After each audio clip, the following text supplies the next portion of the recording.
see your plan.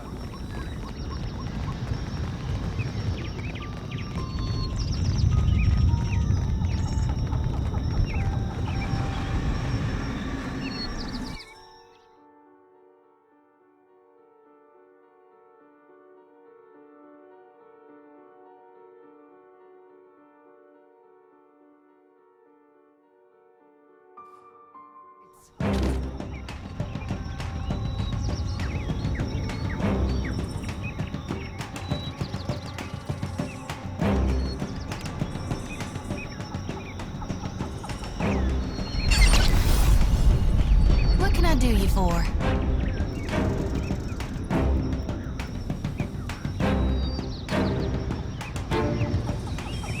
Mo, Ixie, How may I help?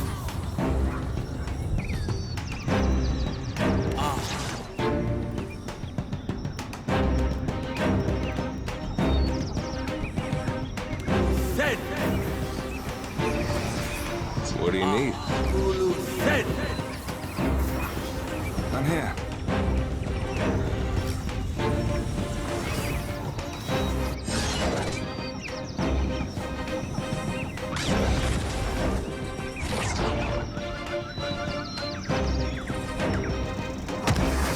Speak freely.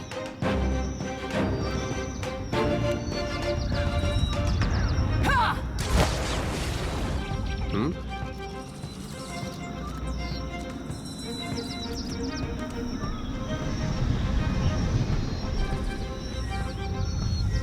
Stay behind me. Show me. What do you need? How may I help?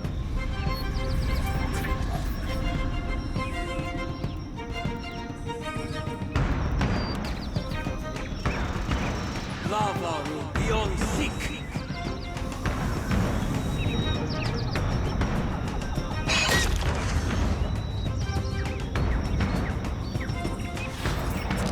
Show me.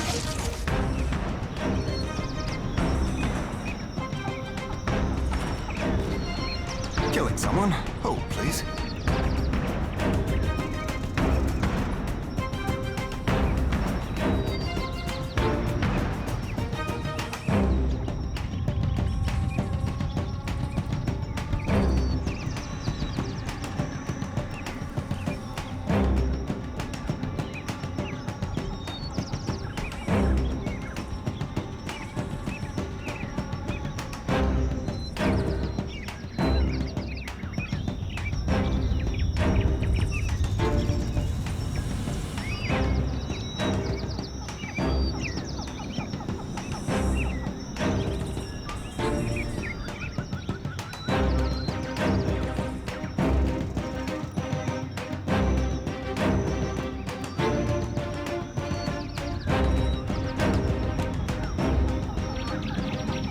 Happy to oblige.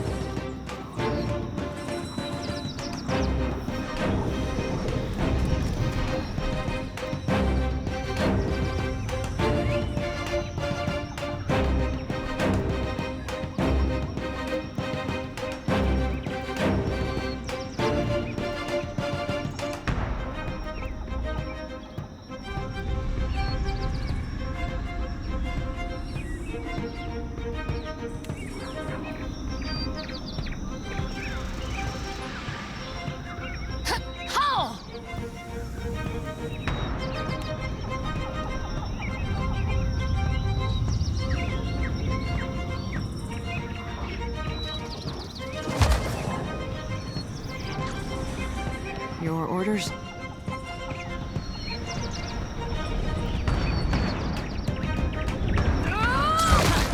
Still got it.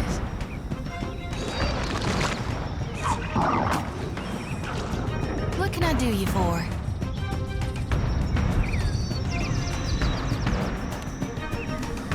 Love will be on sync.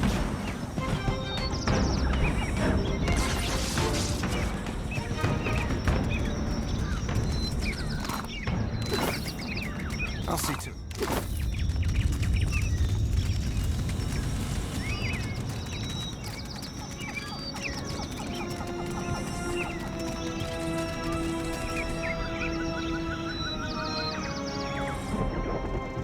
Supposing this volcano blows, what are the odds any of us but Gone survives it?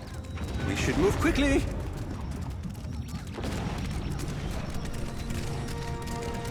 That smell. I hope it's just their cook burning the meat. This place smells and feels like hell in the stories Uncle Angbert used to tell me to make.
Rest now, warrior.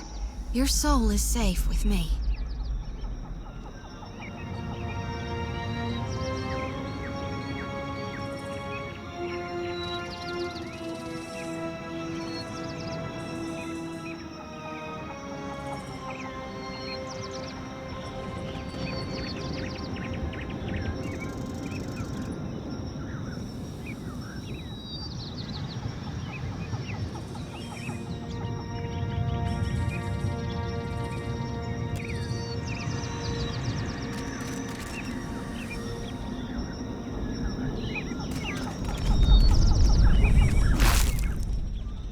Something with a little more stabbing.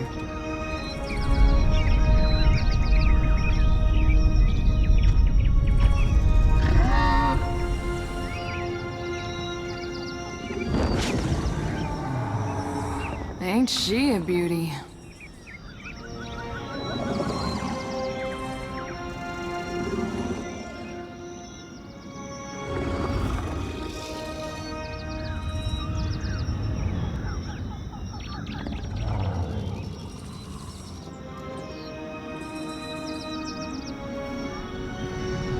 Who comes now to stoke the flames of chaos further? Have I not yet feasted enough? I suppose I can make room for another. No. That can't be healthy. Just realized how lucky we are to have never run across a sewer dragon. Start with the bird.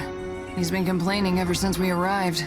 Blessed and terrible Ancient One, the Bathor sends me in search of...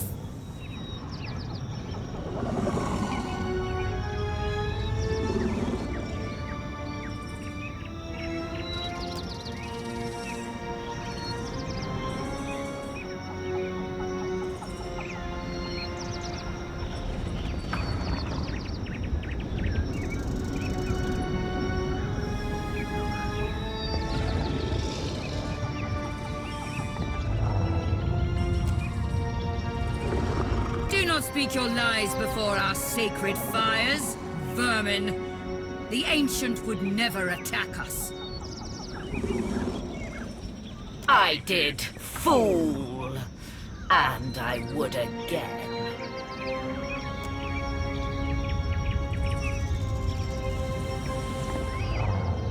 We struck a deal eons ago.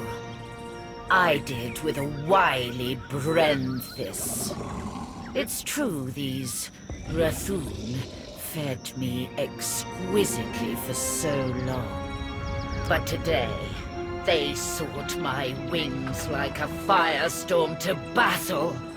My fangs like hot spears to pierce a god. I am the heart of the fire. I cannot be controlled. Not by a giant's weak will, and not by a sputtering trinket.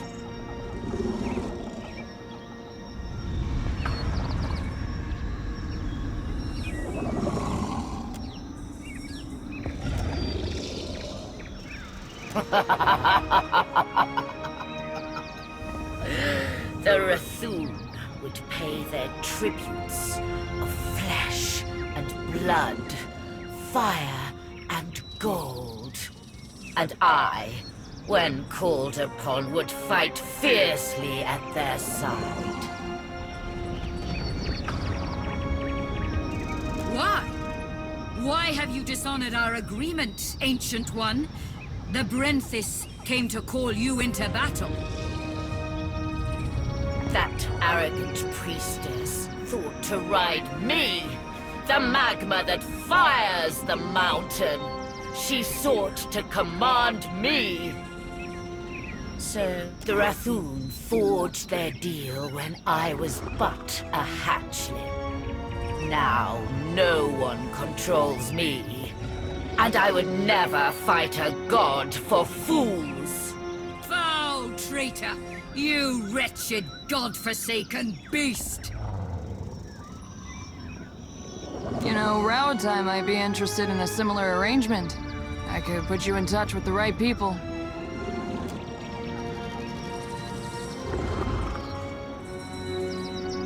You are a creature most amusing. Perhaps I shall yet allow you to live.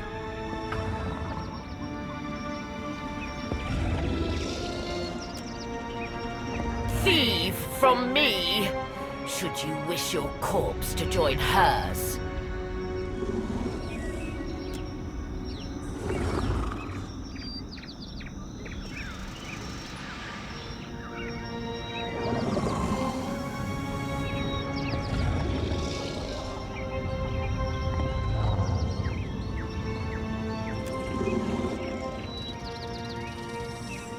Should I believe the wretched words of a trespasser in my den? Even were it so, the fire feeds me. It can cause me no harm.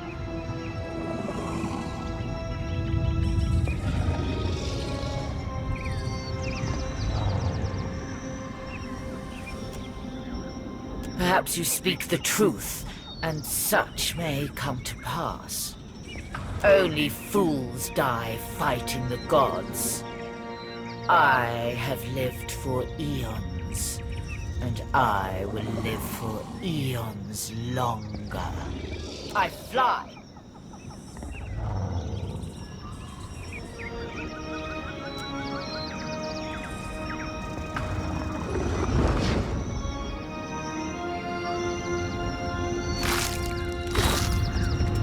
My brethren, Earl!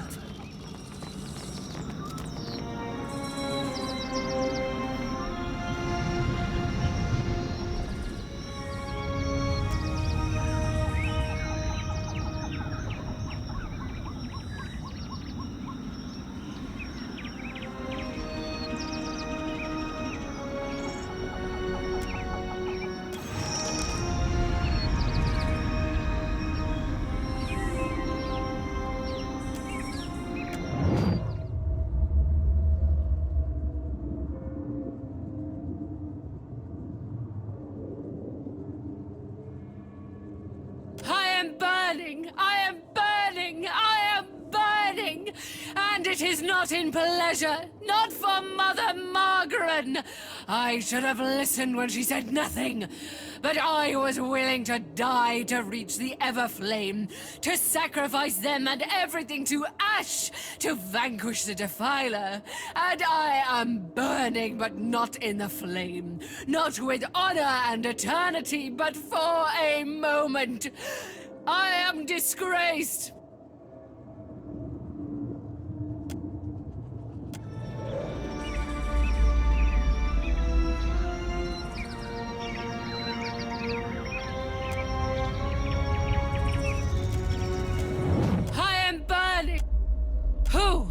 Who will lay the torch before the Mother to fire the way?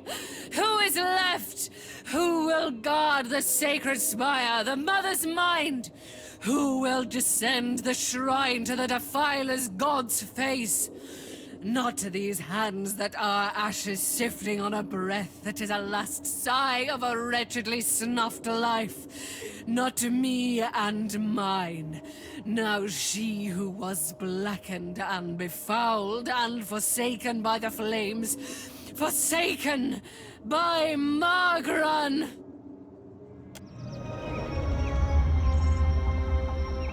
Rest easy now, priestess. I'll harvest your soul and your torment, too.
My brethren, felled.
Reckon that's the first time I ever bore witness to my own demise.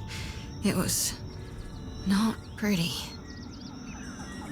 Never woke with such a driving need for reaping before. It's making my hands shake.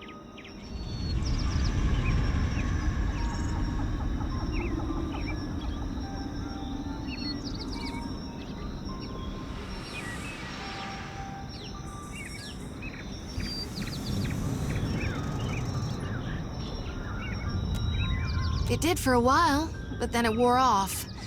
All this essence I've gathered. It soaked the blessing right up.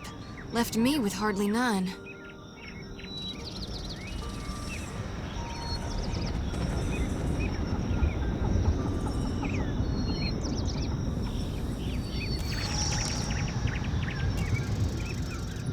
You sound like my High Priestess Samhain.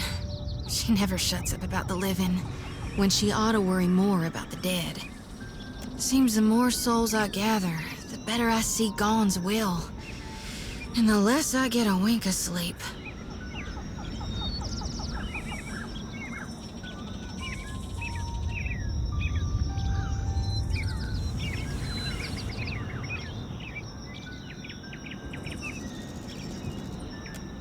Night or day, sleep or waking.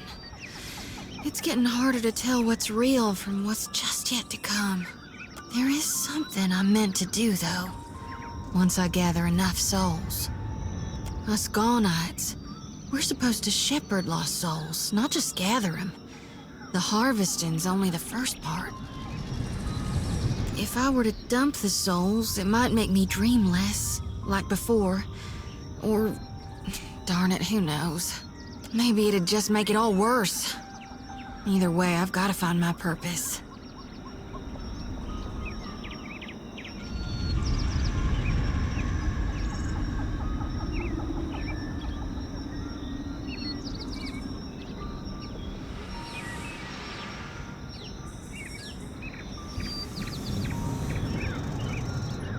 Will you help me, Watcher?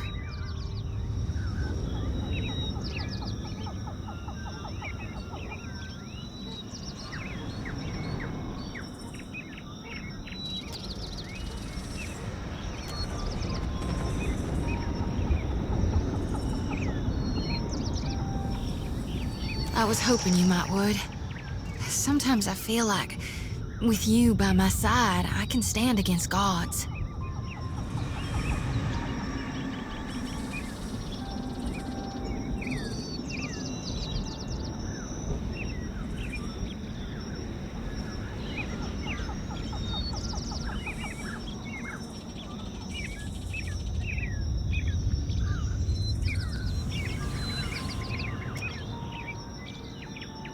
It'll need to be a potent source to overpower the draw of my lantern. It's gotta be luminous for sure.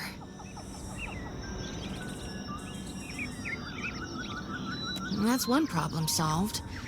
But what about the itty-bitty issue regarding the god of rebirth not actually being in hell? The souls will make it safely, but who's to see to their proper reseeding?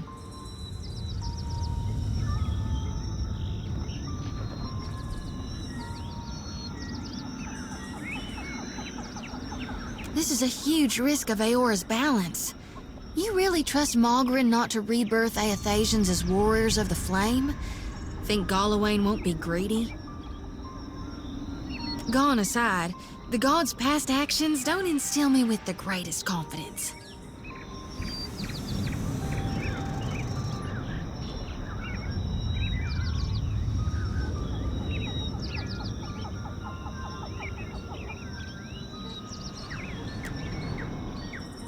Normally, I'd simply safekeep them until the god of rebirth could return to hell. But you're right. I ought to deliver as many souls to hell as I can before it's too late. We need to empty my lantern right away. Gods, but you're clever. This is why Gaun directed me into your path. I just know it.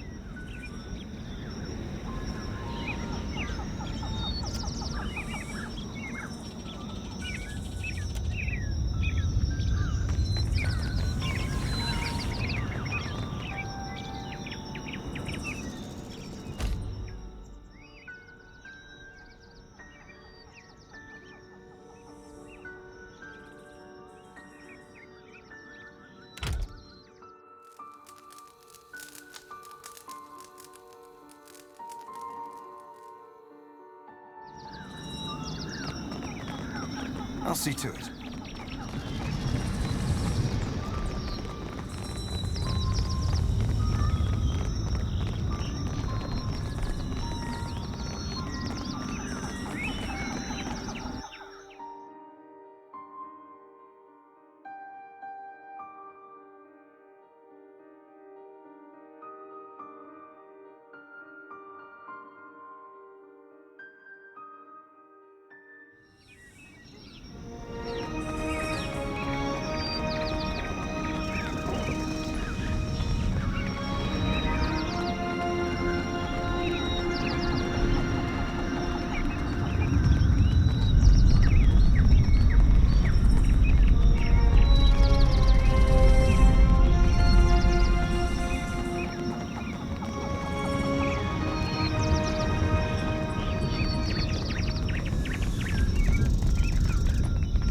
Kith.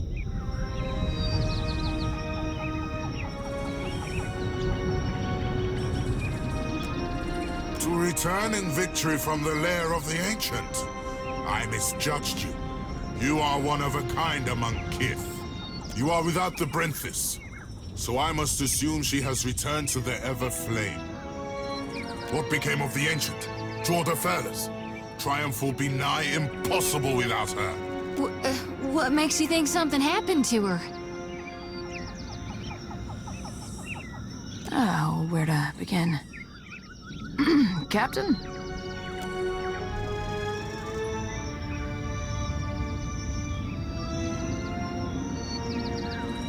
You will answer me, Kith, without trickery or lies.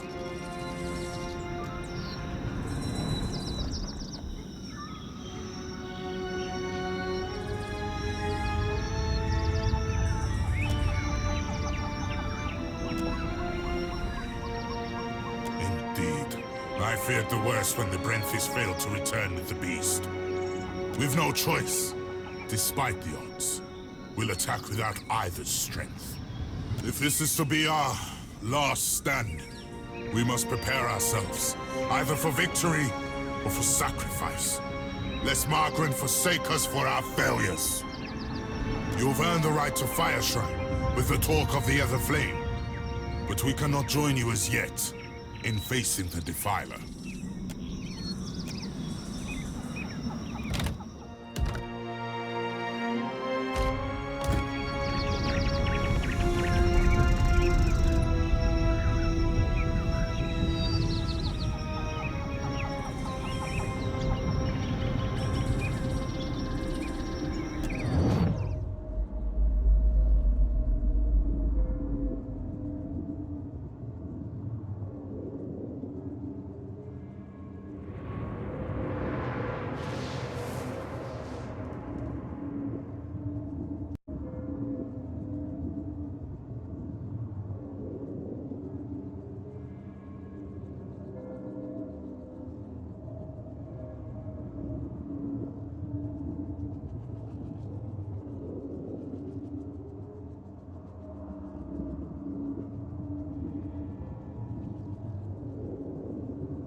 Watcher, the time does not allow for niceties.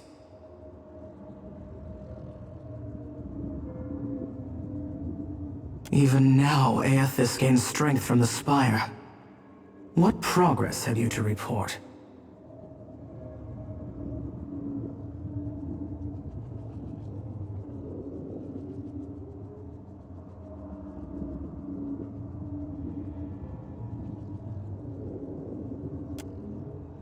Then they will burn to ash and return to the mud kiln from whence they came.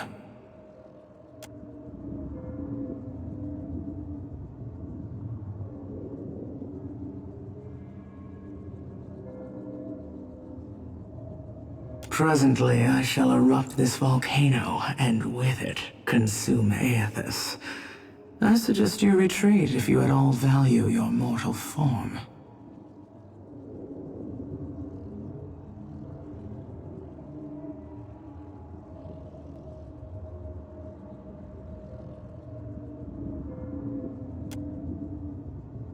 I can give you only the moments more it takes me to fully fire the depths of this maw. After that, I will not stay the assault. Even for you. Fare thee on, Watcher. My condolences, should you die.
You're certain he wanted us all to come?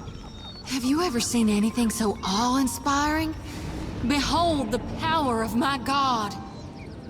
Watcher, I wasn't sure you'd make it. But there is enough of you in me to grasp that you had a better chance than most.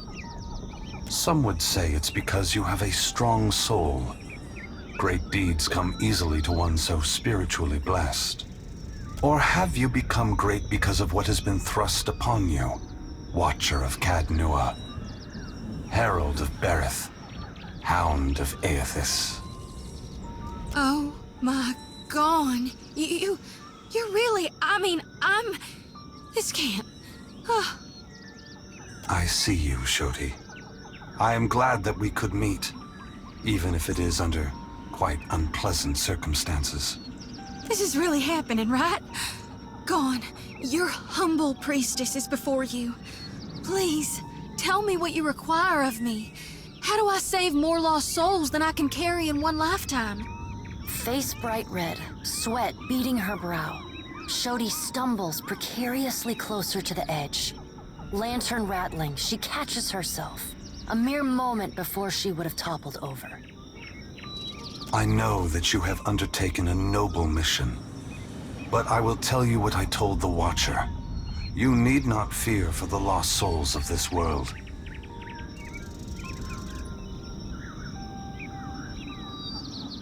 As for you, Watcher, why is it you believe you have made it this far?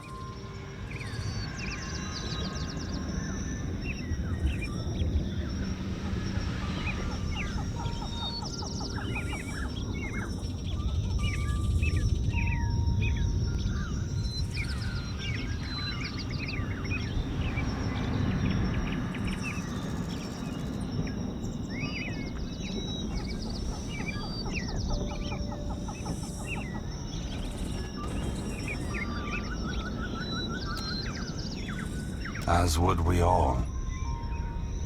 But you have come a great distance for answers. What would you ask of me, Watcher?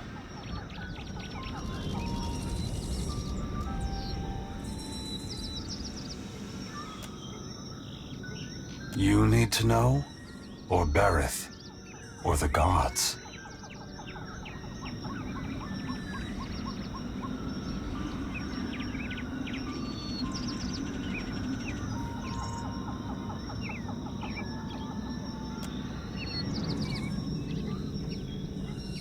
And it would seem even she whose presence shakes the heart of this mountain needs to know.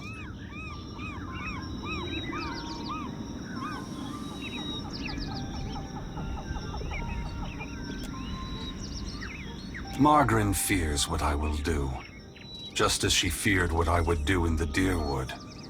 But this time, there is no power on Eora or in all of hell to stop me. Understand that what I'm saying is neither a boast nor a challenge. It is the clearest statement of truth I can give you, give Berith, in the hopes of dissuading you from taking actions that may harm others.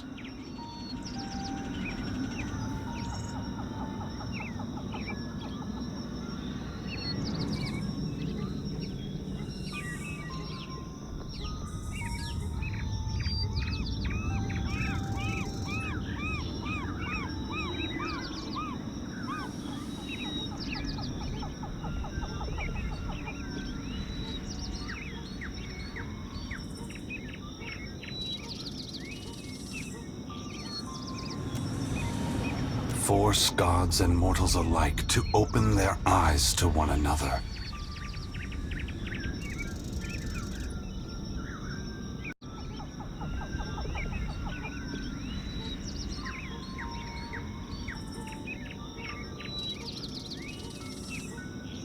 It seems my sister does not like the sound of that.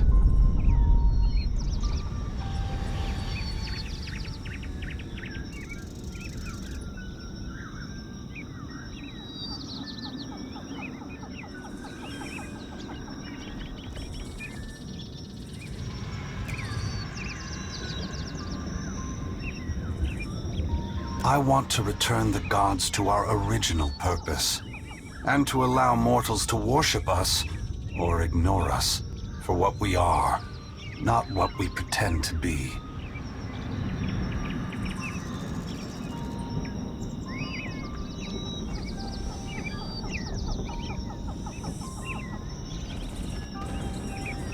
Shodi gasps sharply, for once too stunned to blurt out a response. Her eyes are wild, with too much white showing, when she glances from Aethys to you. Whatever you're doing, there's gotta be a better way. When I entered Widewin, I did so with the intention of illuminating the history of Anguith. I wanted to show all the nations of the Eastern Reach the machines we had used to create ourselves, how we had hidden our true nature from mortals for millennia.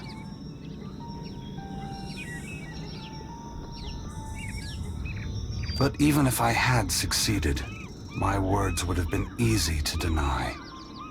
Belief creates the foundation upon which a mind's reality is built. Some minds can never let go of that foundation. They would rather hold tight to the world in their mind than accept what they're being told.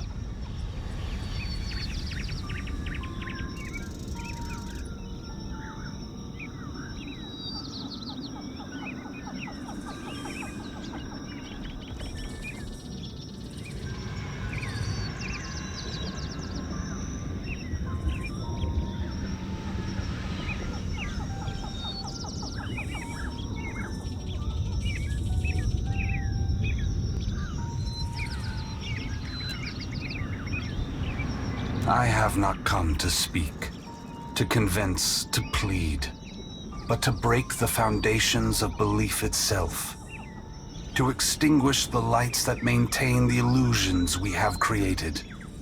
We took on the mantles of gods from legends, and in so doing, made real what was false, crafted truth from fiction. The time has come for a new covenant between gods and mortals. One forged in the light of truth and understanding between our kind. I will leave this place and go to the lost city the Huana call Ukaizo. It is there that all souls pass through the machines of the gods, where all souls pass into the beyond before beginning their next life.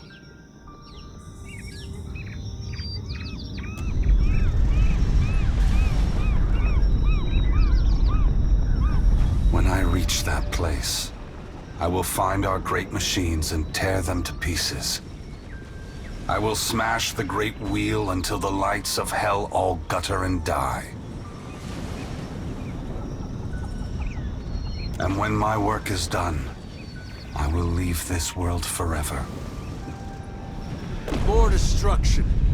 You're tearing the whole world apart because you can't make peace among yourselves. Adair, there will never be peace among mortals, so long as they are unwittingly manipulated by the gods. The divine enslavement that Woodica reveres perpetuates ignorance, chaos, and violence across the world. I only wish to destroy the darkness that surrounds the gods, that you may better see us for what we are.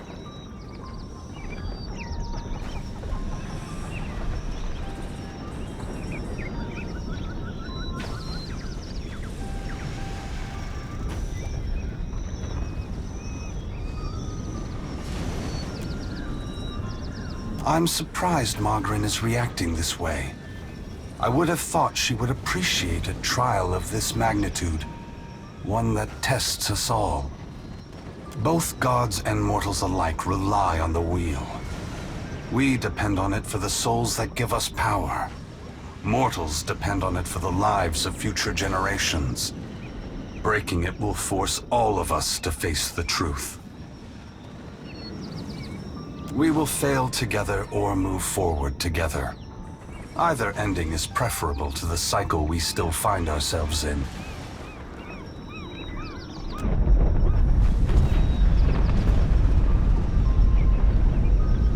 Go and wait! Before it's too late! You gotta take the souls I harvested for you! The priestess thrusts her light-pulsing lantern outward, as if waiting for Aethys to take it from her. They are not for me to take. Shodi, you are their guardian now. You are their protector. You have taken responsibility for them, and only you can decide their fate. Once again, the gods have put you in a precarious position, Watcher. Considering all the troubles I have put you through, the least I can do is protect you from the wrath Margaret has intended for me.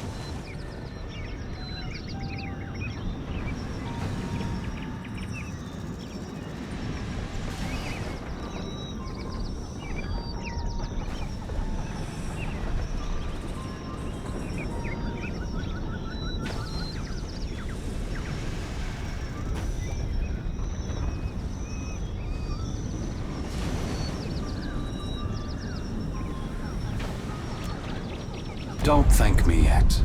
This will be particularly difficult for you, Watcher. Guys and gals, we are literally being touched by the hand of God right now. Despite herself, Shodi squeals. Trembling, she sways on her feet as if she might faint. Hey, Aethys. We're not done here. You and I, we're not finished. Don't think you can just move me aside like all the rest. Maybe you can't be stopped. But on behalf of everyone you trampled, betrayed, and ignored, I'll be coming to see you again. Adair spits.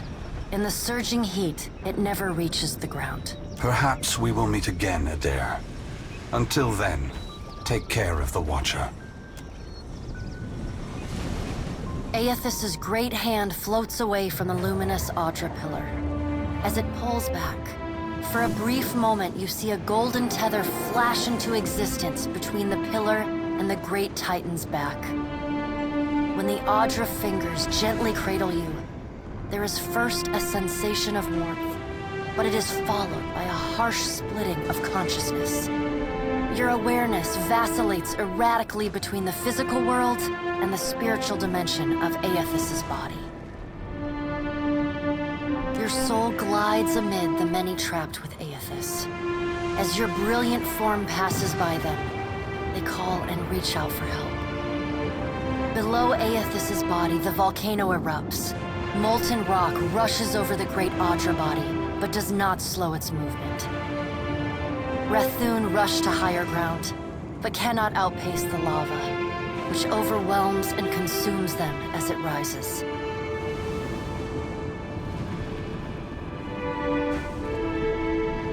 Your attention returns to the heart of Aethys' body.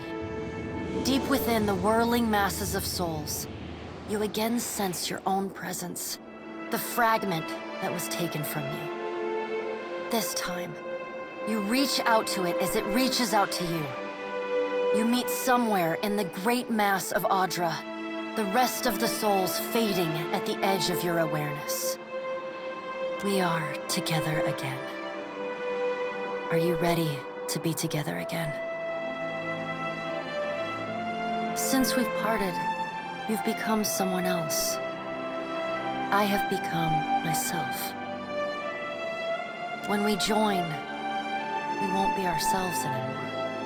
Your senses yank back to your body, still in Aethys' hand. There is light, sunlight. He has emerged from Ashen Maw, the rim of the volcano and the great keep of the Rathun collapsing behind him. The Audra is barely visible through the thick lava covering his body, and still, he moves. The ocean is gone, water sucked away, leaving only the bare seabed glistening in an ominous silence. You summon the strength to turn your head.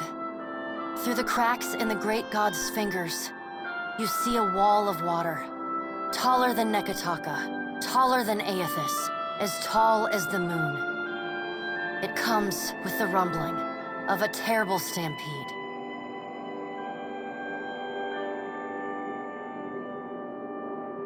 The wave slams into Aethys.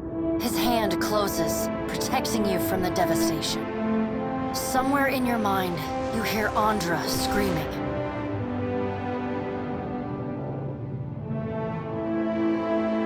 You are back inside him, back with yourself. Are you still the same Watcher who returned the lost souls of the Deerwood to the wheel? The soul observes you, waiting. I am.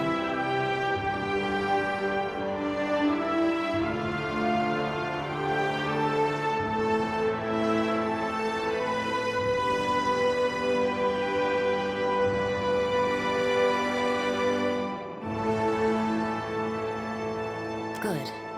Then this should be easy.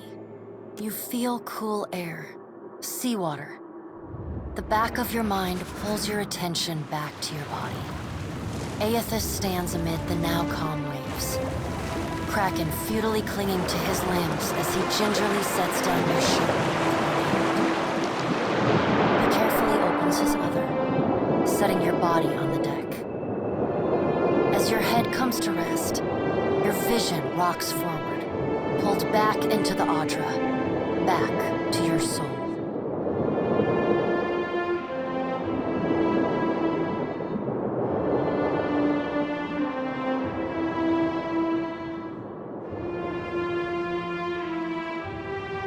Some of us is lost here. Fragments and the empty spaces between them. They will always be a part of him. But we are still us. And it's time for us to go. Together.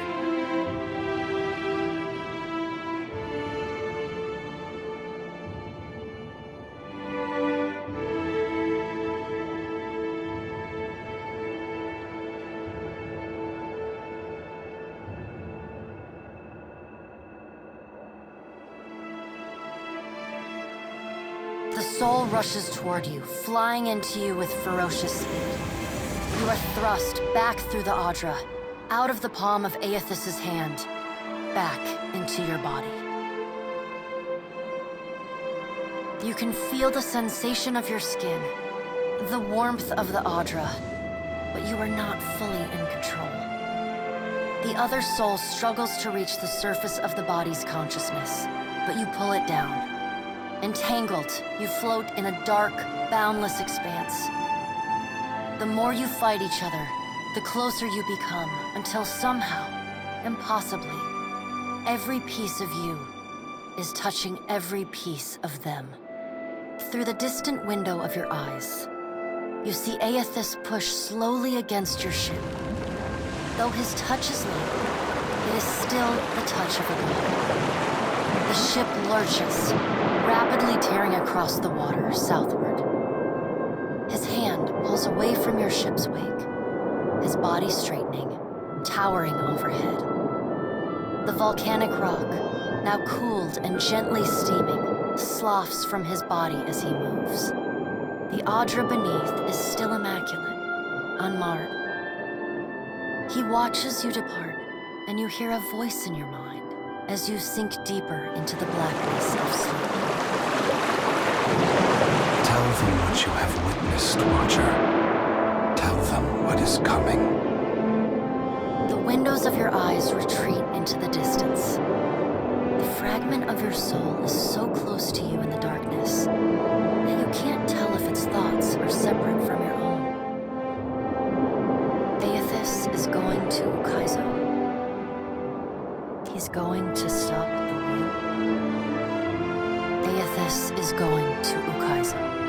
Aethys is going to Ukaizo.